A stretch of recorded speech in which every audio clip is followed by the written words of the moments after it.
kita punya filosofi, mari bergerak, ayo berdampak.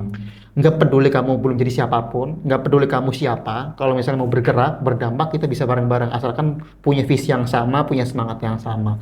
Orang gila mana yang lagi sibuk-sibuknya semester akhir, tingkat akhir, Iya. mau nambah kesibukan. Iya, iya, iya. Tapi ternyata orang gila itu aku. Ya saya nggak pernah kebayang anak daerah dari Kebumen bisa ikut Y20, G20, acara ASEAN, dan lain segala Nggak macam. kebayang ya, Nggak pernah kebayang. Mau komitmen nggak dengan pilihannya, kayak gitu. Karena menurut aku masa muda kalau nggak babak belur ya buat apa Iya, gitu. bakal Dan babak belur di masa tuanya. iya,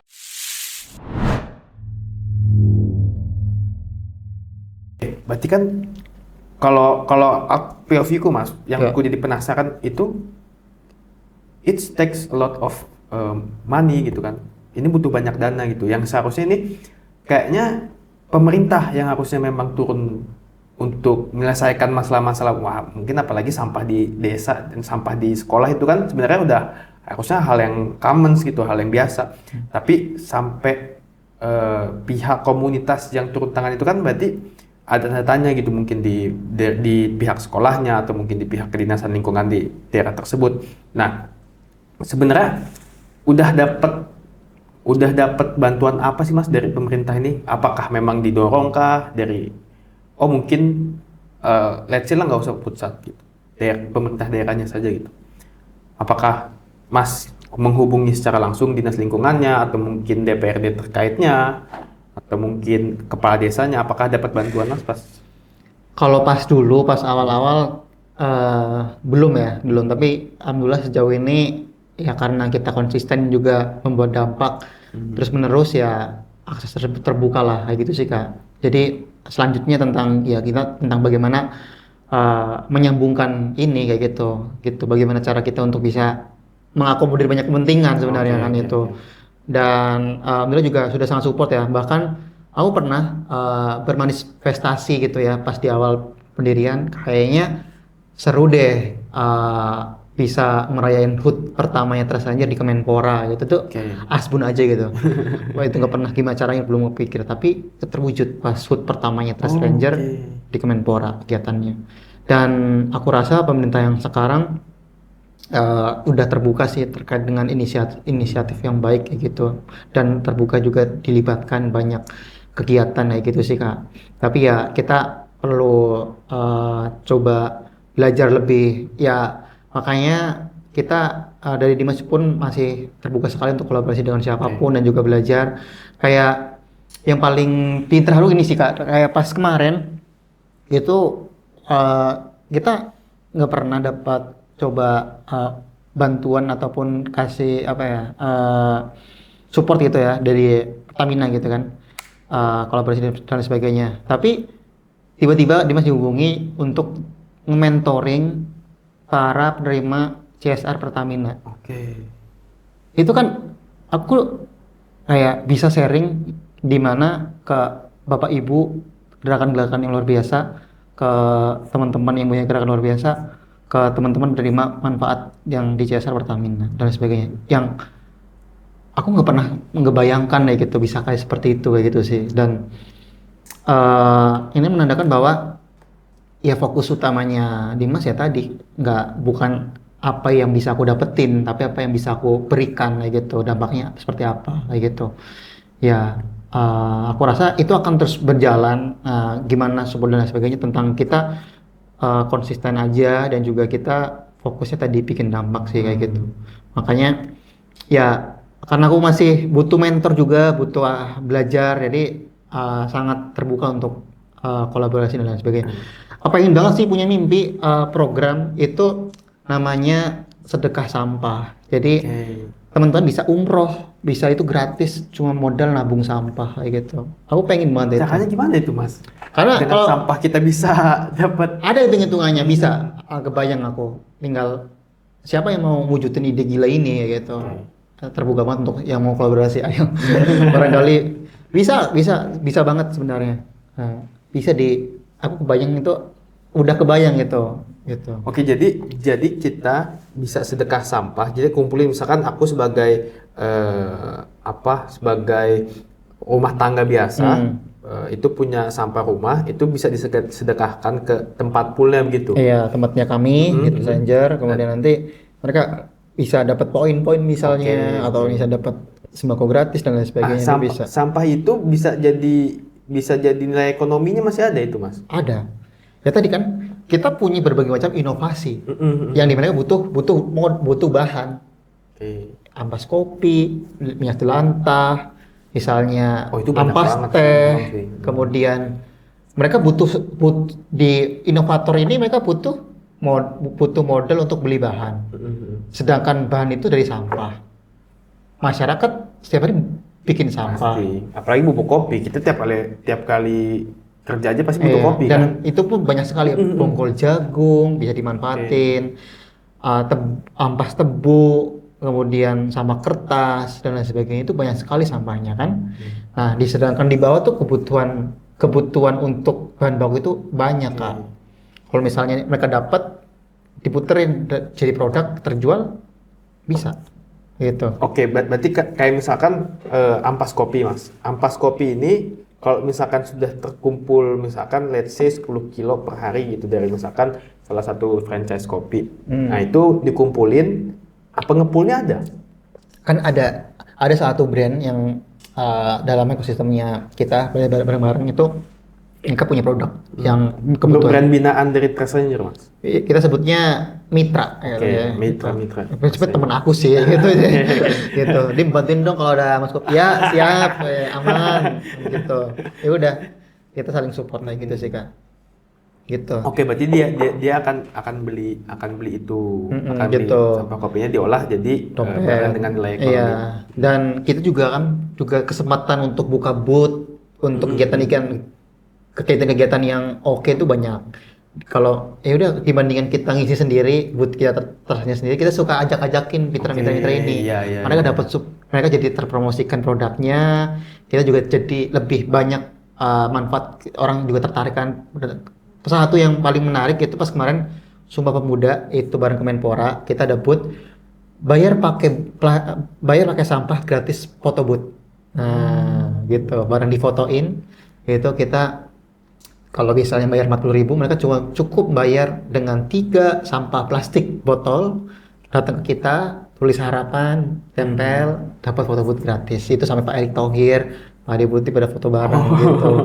Dan ya terus kita juga sedang bikin campaign, kasih hadiah yang sustainable, yang berkelanjutan. Kasih buku gratis, kalau misalnya teman-teman bikin acara dikasih plakat, dikasih piagam. Iya. Nah, kita bisa substitusi bagi produk-produk yang berlanjutan, tanaman ataupun misalnya produk-produk batik pun kita ada batik pal batu, ada juga batik dari Rista, itu bahan bakunya pewarnanya itu dari limbah mangrove. Limbah mangrove? Yes, gitu. Aku baru dengar tuh ada limbah mangrove tuh. Iya, dari pewarnanya. Kalau biasanya pewarna kan dari kimia kan. Nah, itu juga bisa. Bahkan kita juga berdayakan teman-teman cancer, teman-teman yang disabilitas untuk membatik bareng, itu karena bentuk juga rehabilitasi bagi mereka di batik pal batu di sana. Jadi ya kita mengelaborasikan dampak lah kayak gitu sih Kak, mengorkestratorkan kayak gitu. Udah dampaknya gede banget ya guys ya. Udah wah, keren. Berarti aku penasaran tuh Mas sama limbah-limbah yang dikumpulkan. Berarti kan nggak bisa semua limbah dong Mas? Betul, iya. Yang bisa dan yang nggak bisa bedainnya? Berbagai macam sih, kayak salah satu yang challenging itu sebenarnya limbah kosmetik yang masih sangat sedikit. Limbah kosmetik tuh ada pengumpulan juga? Ada yang mau harusnya ada juga? ya, Okay. tapi kita masih terbatas sih kayak gitu. Untuk kita pernah juga kolaborasi bareng Era Jaya, itu kayak Erafon, pernah dengar pasti kan? Klinik RH. Bukan, ini sampai yang limbah elektronik yang ini. Itu jadi Erafon, Erafon, oke. Era Jaya itu punya campaign ngumpulin sampah elektroniknya. Aku mau tanya ke Omar, HP bekas yang dulu HP pertama sekarang di mana kan? Disimpan paling kan? Disimpan sih, Ya di dalam laci sih. Iya itu kan? sih. Nah itu kita bikin campaign kayak gitu, teman-teman bisa buang di situ. Itu juga ada gitu. Lagi ingat tren tuh aku kemarin lewat FYP ku kalau misalkan HP itu sebenarnya ada emasnya ya di dalamnya. Itu nggak tahu sih aku. Oh, ada ya ternyata ya. Ada.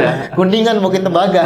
Mungkin itulah yang jadi nilai ekonominya ya, mungkin limbah-limbah Iya, iya. elektronik itu ya. Benar-benar. Jadi ya kita terbuka sekali lah untuk berkolaborasi dan bikin campaign gerakan yang bersama gitu sih Kak. Gitu sih. Jadi ini yang masih PR ya limbah kosmetik itu seperti apa melakukan masih belajar lah, masih baru banget. Banyak senior yang mungkin lebih turun duluan ya siap untuk belajar bareng sih aku. Tapi kan seharusnya kalau menurutku itu udah tanggung jawabnya perusahaan itu Iya. untuk menanggulangi limbahnya itu kan Iya, sebenarnya. iya, benar-benar. Salah satu tanggung jawabnya. Tapi kan nggak semuanya sadar ya. Oh, masih banyak yang Iya, banyak. Banyak juga yang penting gimana caranya mereka menempatkan keuntungan sebesar mungkin gitu tanpa memikirkan dampak yang dihasilkan. Yang menarik salah satunya kita kolaborasi bareng Buruin, salah satu lembaga riset yaitu kita bikin clean up di Kalimantan Utara di Pulau Sebatik di sana. Di Pulau Sebatik tersebut itu bayangkan hanya sekitar 3 jam kita bikin clean up, sampah terkumpul sekitar 10 ribuan dan banyak sekali sampah dari luar negeri di sana. Kita data, analisa, dan kita akan terhitung tuh sampah tersebut itu dari mana saja asalnya, kemudian sampah tersebut kita bikin rekapannya datanya, kemudian nah kita coba nih loh sampah lu gitu. Oke, Uh, ada perusahaan ada, yang kena. ada juga di situ.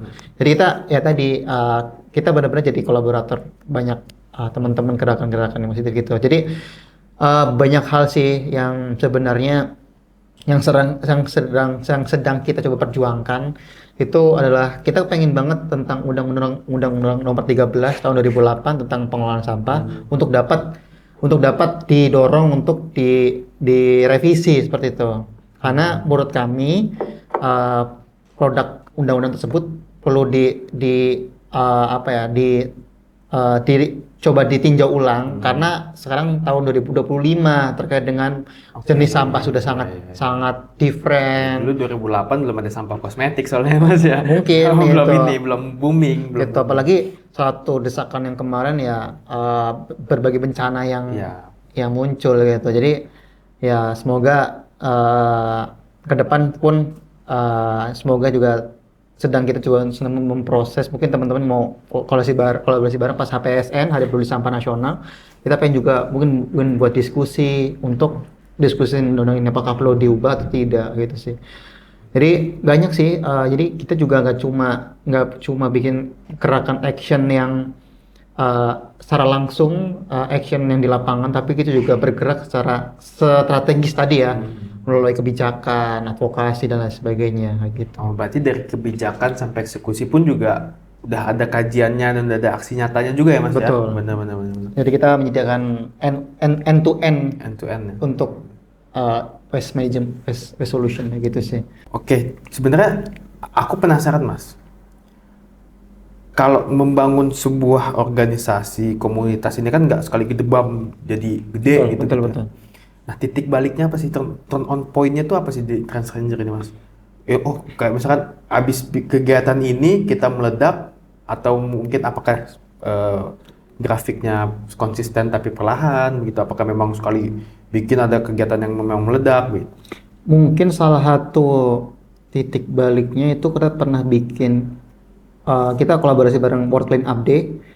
Itu kita membawa sekitar 400 orang untuk clean up barang di situ. 400 orang? Itu pas di CFD Jakarta. CFD Jakarta? Itu salah satunya. Terus kita pernah juga, terus mungkin salah satunya adalah kita pernah di-mention Pak Gibran, Wapres di eventnya SRE Indonesia, di situ Green Impact Festival kalau nggak salah. Itu kita di-mention salah satu percontohan komunitas yang nyata di lingkungan yang bergerak. Itu yang membuat salah satu titik baliknya sih gitu. Tapi menurut aku yang paling gak nyangka gini sih Kak, pada saat aku pas dulu masih kuliah ataupun ya baru kuliah tuh banyak sekali, aku terharu banget rasanya, yang dimana mereka tuh cerita ke aku kayak Mas Dimas makasih gara-gara aku ikut Trust Ranger, Youth Ranger dan sebagainya macam, aku keterima kerja, keterima Oke. magang Oke. karena portofolio mereka yang dibangun bersama di sana. Aku terima intern dan sebagainya dan itu yang membuat dan pada bahkan sampai ada mahasiswa yang meneliti gerakan Trust Ranger karena Oh, jadi inskripsinya dia. dari skripsi, bahkan ada juga mahasiswa S2 ilmu lingkungan UI juga mereka Bikin tesis. tesis.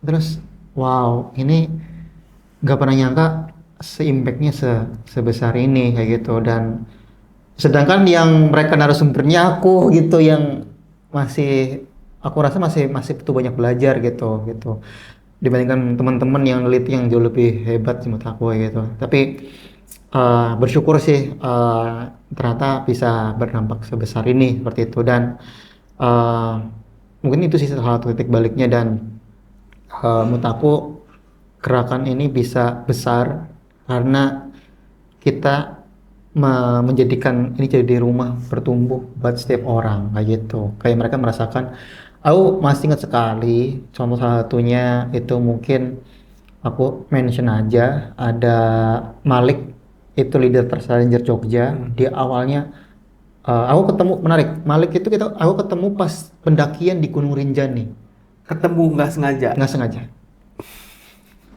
Terus ngobrol bla bla bla bla bla. Kamu kamu eh, kan dia kita nggak saling kenal kan, terus follow. Lagi daki nih. Lagi ini Ketemu di pos. pas pulang gitu kan. Pulang ya, hati-hati ya, ya, bla bla gitu. Yaudah kita saling follow gitu. Dia mention, Dim apa nih Trust Ranger kamu teman-teman ini gitu. Di Jogja ada belum? Ada tapi belum dimaksimalkan gitu. Boleh dong aku mau bantuin ya gitu. Ya udah dia mau bantuin. Yang awalnya dia mahasiswa biasa, dia akhirnya jadi duta kampus, dia jadi mahasiswa berprestasi, diundang speaker sana sini, jadi content creator, sekarang dapat endorse, terus gerakannya sustain. Terus ada juga salah satu anggotanya di Jogja, dia jadi anggota awalnya, terus dia keterima jadi beasiswa full di UMY, Muhammadiyah Jogja. iya di sana. Terus ada juga teman-teman di Sulteng, teman-teman di Bandung, di Sumatera Selatan, di Banten, itu ya nggak kebayang pokoknya gitu. Dan menurut aku itu sih, jadi benar-benar pada akhirnya dari mulut ke mulut kayak gitu sih. Gitu karena bener-bener ngebantu teman-teman, karena kebanyakan contoh saja teman-teman tuh buat tugas UAS, tugas UTS itu kan biasanya ada penelitian wawancara ke NGO Ya. ke mereka kesulitan untuk mengakses tersebut. Nah sedangkan di Trust Ranger kalian tinggal DM kayak DM aku, DM IG-nya Trust Ranger pasti dibalas dan pasti dibantu gitu. Ya. Karena aku dari daerah merasakan gimana susahnya dapat akses. Dan aku nggak mau teman-teman Gen Z sekarang, teman-teman yang sedang sekolah ngerasain itu. Biarkan aku aja nggak apa-apa dah gitu. Karena sebuah kemewahan terkecil adalah mendapatkan kesempatan yang sama dengan mereka yang tinggal di kota. Oh, benar.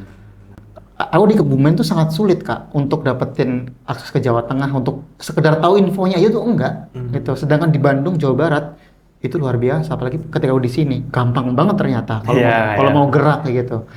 Nah, Di Jakarta tuh udah enak banget ya, informasi cepat ya. betul.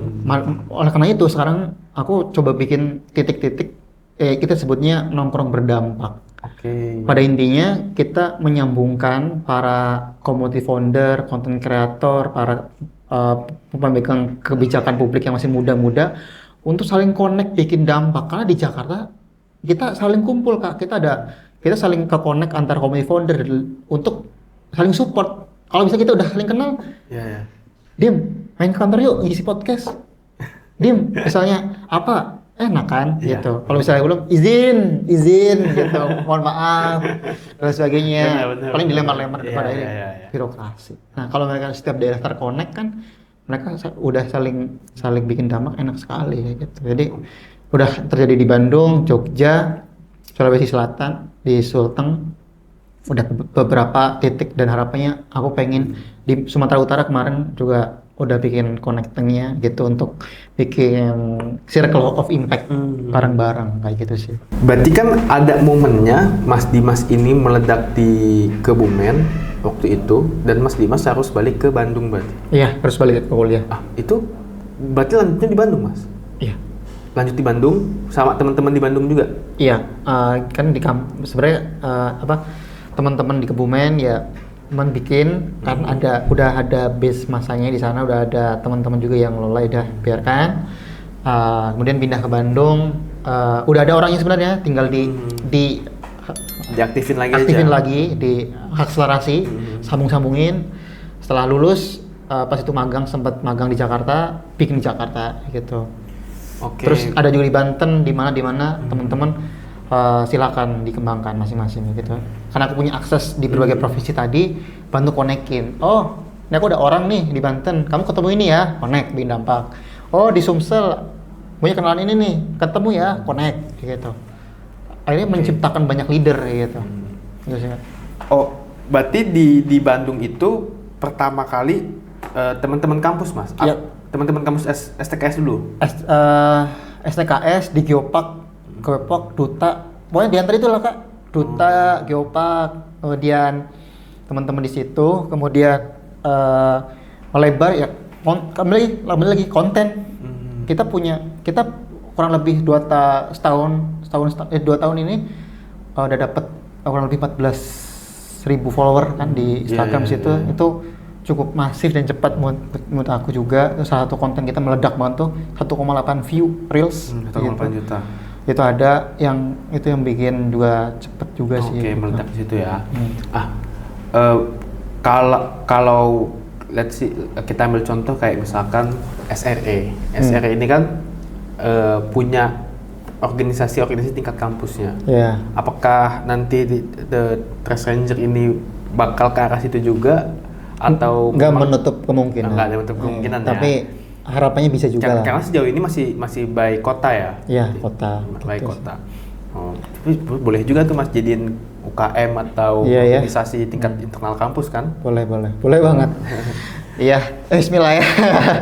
Pengen banget bikin juga mengembangkan ke arah sana, tapi esensinya satu sih, jadi rumah untuk teman-teman bikin gerakan, bikin kolaborasi apapun di suatu lingkungan, apapun itu. Karena aku menariknya begini Mas, aku baru terjun ke dunia lingkungan ini setelah aku ya direkrut di Simbiosis gitu, kerja di Simbiosis. Sebelumnya aku nggak kepikiran kalau misalkan lingkungan ini bisa jadi duit gitu.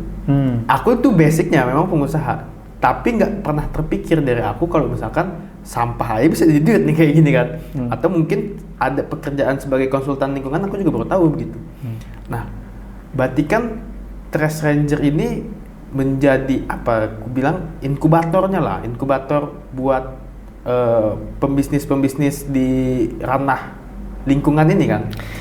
Kalau Trash Ranger itu sebuah komunitas saja. Nah, tapi ke depan kita bakal coba bangun yang segi bisnisnya. Karena menurut aku komunitas itu nggak bisa di kapitalisasi. Yes, nggak bisa kapitalisasi. Itu khusus untuk bikin dampak aja gitu. Karena akan beda nanti semangatnya. Betul. Dan aku pengen komunitas ini jadi komunitas aja kayak gitu, depannya gitu. Dan jadi inkubator untuk segi bisnisnya. Nah itu mungkin di ruatnya nanti gitu. Berarti mitra-mitra nanti itu pasti bakal pindah ke ruat semua atau memang sudah ekosistem gitu. Membangun ekosistem tadi kayak gitu sih. Emang bagus begitu sih memang ya. Jadi nggak member-member organisasi komunitasnya nggak terpaku sama materi begitu kan. Memang. Karena semangat yang kita bangun bukan tentang apa yang mereka dapat gitu, tapi apa yang bisa diberikan. Betul. Gitu. Dan sampai filosofi visi itu tuh berubah kayak gitu. Gitu sih Kak. Karena aku awalnya bukan untuk nyari duit di sini kayak gitu, dan aku rasa harus seperti itu juga kayak gitu. Fokusnya untuk bikin dampak, bikin sustain, seperti itu sih Kak. Gitu. Dan ya mungkin kalau misalkan memang sudah berdampak, ya sisanya yang mengikuti lah ya gitu. Ya ruat ini kan aku melihat potensinya, keren juga begitu kan. Apa yang dibutuhkan di atas di industri bisa dilempar ke bawah, yang di bawah yang punya apa bisa dilempar ke industri benar-benar. Tapi tantangan apa Mas tantangan apa saja yang Mas dapatkan saat menyambungkan itu gitu? Ya, yang pasti tentang kepentingan ya salah satunya. Karena bagian tersulit di sini untuk jadi konektor dan akselerator adalah adanya kepentingan masing-masing mitra, masing-masing pihak kayak gitu. Dan itu sebenarnya tantangan kita tentang bagaimana cara kita mengakomodir semua kepentingan ini untuk satu tujuan, bikin dampak yang sustain seperti itu. Itu satu. Yang kedua adalah tentang bagaimana cara kita merawat volunteer, merawat relawan. Itu paling sulit karena background aku bukan siapa-siapa gitu. Kadang pernah juga yang paling bikin aku sedih itu gini Kak. Aku dari keluarga yang sederhana, nggak punya, ya bisa saya sekarang nggak bersyukur di mana setiap bikin kegiatan besar atau bareng-bareng tuh mungkin para founder lain kepengin neraktir makan, sekedar neraktir makan dan sebagainya. Aku pas masih kuliah karena itu sama gitu, belum mampu untuk titik itu kayak gitu, kayak sekedar kasih makan ke teman-teman kita, akhirnya urunan bareng-bareng kayak gitu dan lain sebagainya kayak gitu. Jadi menurut aku karena ya gimana aku kondisi masih seperti ini, tapi semangat itu yang mau terus dibangun seperti itu. Jadi berdampak dulu kayak gitu. Itu sih. Dan itu tantangan berikutnya adalah tentang kita bagaimana untuk terus konsisten dan berkelanjutan kayak gitu. Dan aku juga terus belajar sih, masih terus belajar tentang bagaimana beregenerasi gitu. Dan pada akhirnya kan di tahun kedua ini aku coba untuk merekrut direkturnya kayak gitu. Next mungkin bakal jadi next CEO-nya kayak gitu. Biarkan berjalan dengan baik kan, karena kan ke depan aku pun pasti juga masih sibuk terkait dengan pekerjaan yang aku sedang lakukan juga gitu. Dan ke depan mungkin ada berbagai macam hal gitu. Jadi, tapi tetap semangatnya harus tetap ada gitu. Dan paling sulit adalah bagaimana menjaga filosofi ini itu terus tersampaikan ke setiap orang. Pasti karena setiap pemimpin pasti punya pemikirannya masing-masing sendiri kan? Dan yang harus Mas pastikan sekarang berarti kan filosofi Mas yang pengen dibawa dari sekarang itu tersampaikan gitu ya. Betul. Berarti kedepannya dari Trace Ranger ini mau gimana Mas? Mau apakah bakal bikin gebrakan selanjutnya seperti apa, atau misalkan bakal fokus di mana? Seperti apa Mas kalau ke depan? Yang pasti kita sambil berjalan memperbaiki internal, kayak menyusun sistem yang lebih bagus, lebih oke. Kemudian ya kita punya program unggulan tadi, ya Fest, program Areodes, dan itu semua bisa dilakukan. Salah satu yang mimpi aku adalah bikin namanya Trace Ranger Summit, di mana mempertemukan seluruh para pemimpin di setiap daerah provinsi ini ketemu di satu tempat untuk bikin bonding, bikin penganugerahan, apresiasi. Mereka dilatih untuk mereka dikasih bekal untuk nanti kembali ke tempat bikin dampak lebih besar lagi. Itu salah satu, dan nanti outputnya mungkin kita bisa bikin kajian bareng, draft rekomendasi, dan lain sebagainya untuk nanti disampaikan. Itu salah satu mimpi aku juga. Terus kepengen banget juga bikin ke depan tuh tadi ya memperbesar, membuat ekosistem di segi bisnisnya gitu. Mungkin di Ruwat nanti itu dimana kita udah ngeplotting 4 sektor yang bakal concern kita, dan alhamdulillahnya itu walaupun belum resmi diumumkan, tapi alhamdulillahnya sudah beberapa klien udah berjalan juga gitu. Ada 4 sektor. Pertama di event waste management, kayak orang-orang yang bikin event, kita pernah ngebantu event lari, fun run, untuk ngolah sampahnya, seminar, dan lain sebagainya. Yang kedua di event di pendampingan sertifikasi, kemudian konsultan, dan juga implementator di sana. Jadi pemerintah ataupun teman-teman industri misalnya butuh program, kita bisa rekomendasikan program hingga dan end to end gitu, terima beres lah gitu. Kemudian ada juga di sektor pendampingan komunitas itu kita beberapa mitra kampus sudah kolaborasi karena pasti di kampus tuh ada terkait dengan pengabdian masyarakat. Ya, Masalah pengabdian masyarakat pasti kurang lebih 3 hal: pendidikan, lingkungan, kesehatan. Nah, di sektor lingkungan kita biasanya bantu dorong untuk kita punya banyak inovasinya. Salah satunya pernah bareng LSBR, bareng UPN Jogja, UPN Jakarta, IPB, UGM di Pulau Bengkalis, bahkan di Kepulauan Riau. Telkom udah Mas? Belum nih. Aduh. Belum nih. Ntar coba aku bantu ya Mas. izin. Terus ada lagi satu lagi terkait dengan industri ya tadi ya. Jadi kan kita ada produk ekobatik, bikin berbagai macam produk, tadi kita bantu scale up, sambungin. Itu sih ke depan banyak ya, masih terbuka kolaborasi dengan siapapun. Itu. Kalau dari Mas Dimasnya sendiri Mas, kira-kira apakah Mas bakal fokus mengembangkan Trasanger atau ada sebenarnya gue tuh sebenarnya pengen kesini gitu? Kalau cita-cita besarnya pengen banget sih jadi menteri ya. Amin. Jadi menteri gitu. Karena aku ketika dapat mimpi kan setinggi mungkin kan gitu kan. Kalau misalnya kita jatuh pun tetap di awannya, di langitnya gitu kan. Ya harapannya bisa ketika dapat kesempatan itu bisa mendapatkan dampaknya jauh lebih besar gitu, karena ngerti gimana lapangannya, ngerti gimana sekarang mulai paham gimana di atas juga gitu. Jadi ternyata seperti ini ya gitu. Jadi ya semoga aja itu cita-cita besarnya. Tapi yang terdekat sih kepengen ngebantu orang tua dulu sih sekarang sih, karena kayaknya dari dulu aku selalu dibantu orang tua untuk bisa sampai disekolahin dan sebagainya macam. Aku rasa sekarang kepengen bagian orang tua dulu sih salah satunya gitu.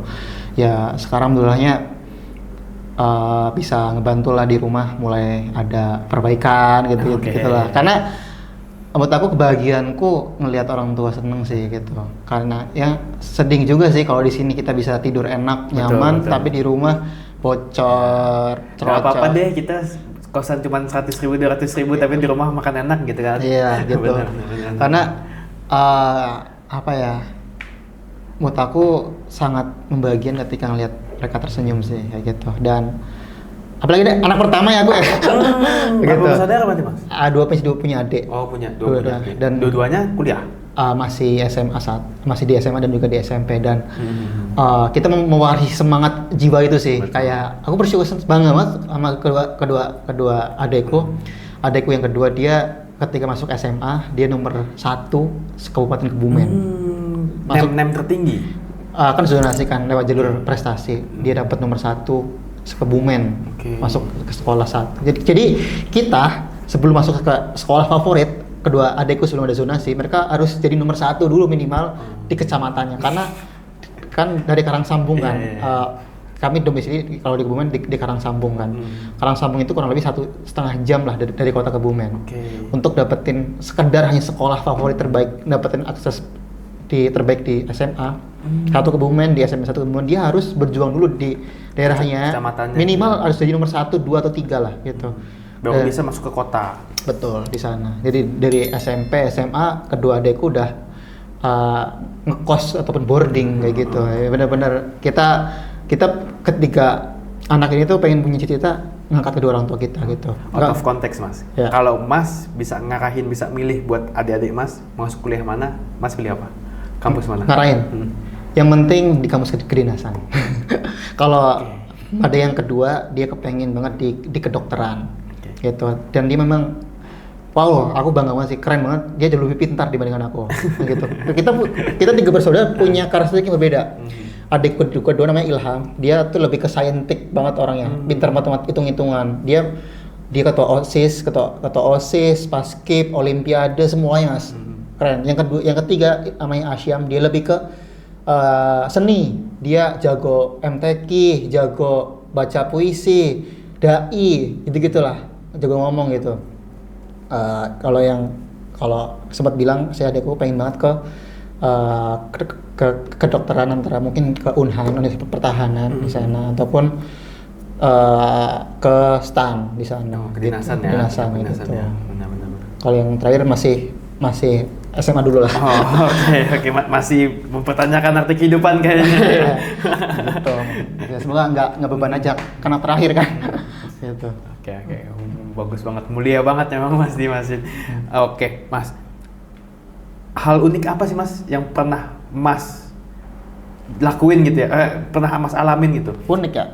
Hal unik, oke. Misalkan nggak terduga gitu kan. Mas mulai dari Mas lulus tamat SMA sampai Mas di posisi sekarang membangun Trust Ranger dan segala macem.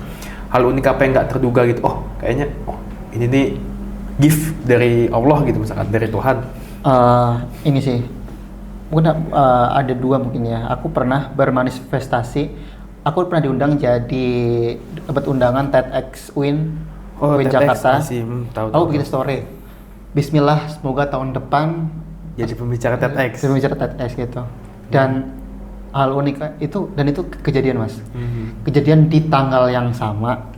Oh, di tanggal yang sama Mas bikin SG? Iya. Tahun depan aku diundang jadi pembicara TEDx di Pajajaran, Universitas Pajajaran. Dan membawa isu ngangkat Trust Ranger ini. Oh, I see. Itu kayak wow, ini kekuatan banget. Doa dan juga kedua orang tua sih. Dan terus juga aku nggak pernah nyangka gerakan lokal yang awal dari Kebumen ini itu diadvokasikan sampai ke internasional. Tahun ini PJ namanya Miss Earth Indonesia itu membawa advokasinya Trust Ranger ke ajang duta pigeon di Manila di sana, di ajang Miss Earth-nya itu pun terus juga dapat kesempatan juga jadi trainer di UN di acara International Youth Day PBB. di situ. Dan paling aku nggak pernah nyangka juga, alhamdulillah di tahun 2025 itu banyak sekali seleksinya dapat penghargaan dari Pijar Foundation sebagai Muda 30 Award, penghargaan untuk 30 pemimpin muda paling inspiratif di Indonesia. Jadi aku rasa semua manifesting ini diawali dengan berani coba, berani untuk gagal, dan berani untuk ambil belajar sih, kayak gitu sih Mas. Oke, sebenarnya Mas, apa sih yang sekiranya Trust Ranger ini amat sangat butuhkan gitu ya? Mungkin dari segi dukungan pemerintah atau misalkan dukungan swasta, apa sebenarnya yang bisa membantu mendorong lagi supaya lebih bermanfaat lagi? Apa kiranya yang bisa dibantu gitu? Kebutuhan paling penting apa sih yang Trust Ranger sekarang butuhin gitu? Ya, aku rasa kalau kebutuhan banyak kayak sepertinya teman-teman, karena mungkin kantor ataupun tempat untuk mereka bikin kegiatan. Aku rasa itu bakal sangat membantu sih, karena kita masih sangat kesulitan kalau misalnya mau bikin kegiatan tuh kemana ya, kayak gitu. Belum punya tempat sendiri. Kita masih kolaborasi dengan siapapun yang saling menyambungkan kayak gitu. Lo punya tempat, gue butuh acara. Kamu punya produk, saya punya acara, konekin kayak gitu. Jadi ya infrastruktur itulah menurut aku yang bisa ngebantu. Terus juga ya seperti itu pun simbiosis pun udah ngebantu kita juga dengan memberikan medianya kan, seperti itu. Untuk lebih banyak orang tahu mungkin ke depan kayak gitu. Dan semoga juga akan banyak timbul kolaborasi ke depan juga. Ya itu sih menurut aku. Dan ataupun kesempatan buat magang buat anak-anak kayak gitu, biar mereka terlatih kayak gitu. Dan aku rasa itu sih, jadi kesempatan itu pun kalau ngomongin tentang kita juga siap ngebantu juga berbagai macam program mungkin yang akan dijalankan di berbagai daerah pun, ini kita bisa bantu untuk sinergikan juga. Oke, pertanyaan terakhir Mas, gimana sih Mas cara gabung Trust Ranger ini? Cara gabungnya gampang banget, teman-teman tinggal klik di bio-nya Trust Ranger untuk jadi member, nggak usah bayar, teman-teman tinggal follow, masuk ke WhatsApp group, udah resmi jadi anggota kayak gitu. Dan teman-teman di sana berbagai macam kegiatan bisa langsung ikut tanpa seleksi. Kalian datang ke acara-acara besar tinggal nge-list di WhatsApp group, bisa datang langsung. Karena kita pengen memotong gap antara mereka yang tinggal di kota untuk nggak punya akses bisa ikut, karena semua orang unik, setiap orang punya potensi, dan setiap orang berhak untuk bertumbuh. Gitu. Oke, terima kasih Mas Dimas udah main ke kantor Simbiosis ini, udah mau meluangkan waktu buat tag podcast bersama Sobat Hijau. Good luck buat Mas Dimas dan segala kesibukannya. Mungkin sekian untuk episode kali ini. Terima kasih teman-teman sudah menonton di podcast Simbiosis Indonesia, Grow Together Sustain Forever.